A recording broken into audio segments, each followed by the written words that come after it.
Gutom na gutom yata si Remar, pati si Teddy gusto niyang kainin. Kaya naman, another day, another lamon serye. At ngayon ay nandito tayo sa The Vest, Rosario, Cavite. Pagpasok mo pa lang dyan, madami ng food stall na pwede mong pamilian. Pero ito yung natripan namin, yung french fries na merong iced tea at chicken poppers. Napadaan lang talaga kami dito today. Hindi ito ang lamang serye natin. Nandito lang kami para bumili ng mga kontrabando.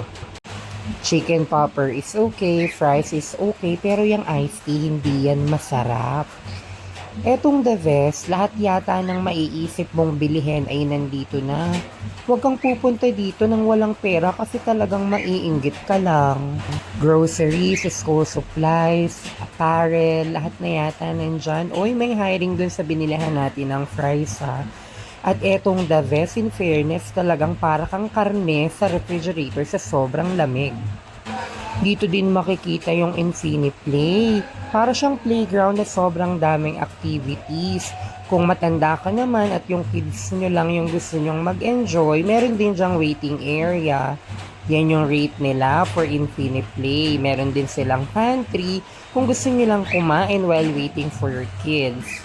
At dito na talaga ang ating lamon serye sa Grill and Chill located at Meridian Place, Pasong Kawayan 2, General Trias City. They offer a variety of food selection from unlimited samgyup, unlimited chicken wings, donburi meals, chow fan meals at marami pang iba. Nag-try na kami dati ditong pumunta kaso puno last time, but luckily today kami lang yung tao.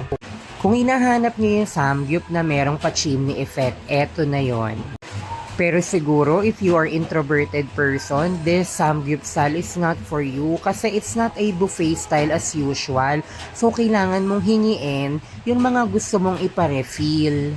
Although friendly naman yung mga crew nila, pero syempre di ba nakakahiya pa din yung hingi ka ng hingi. The quality of their meat is premium, hindi yung parang mga samgyup na sila lang yung nag-chop ng mga pork nila. Dito talagang manipis at samgyup cut talaga yung kanilang meat. Sa kanilang side dishes, may bad and good, etong marble potato, hindi yan masarap. Eto namang kanilang fish cake dry. Etong kanilang kimchi is okay. Pero etong pipino, hindi ko maintindihan kung anong lasa niyan. Galing ba yun sa puwet ni Joel Socaldico? Etong japchae nila naman is matabang. They also offer free iced tea at masarap naman yung iced tea nila. Etong isang flavor nila ng samgyup, lasang tocino yan. Masarap yan at nagustuhan namin ni Remar. Happy na si Remar dito sa video, pero ako pumutok yung betchin at antok na ako. Pauwi na kami nung na-stranded kami dahil hindi naman kami in-inform na ang Pasig River ay inilipat na pala sa Cavite. Disclaimer lang ulit na ang hindi masarap sa akin ay pwedeng masarap sa inyo and vice versa. No judgment, till another lamang serye.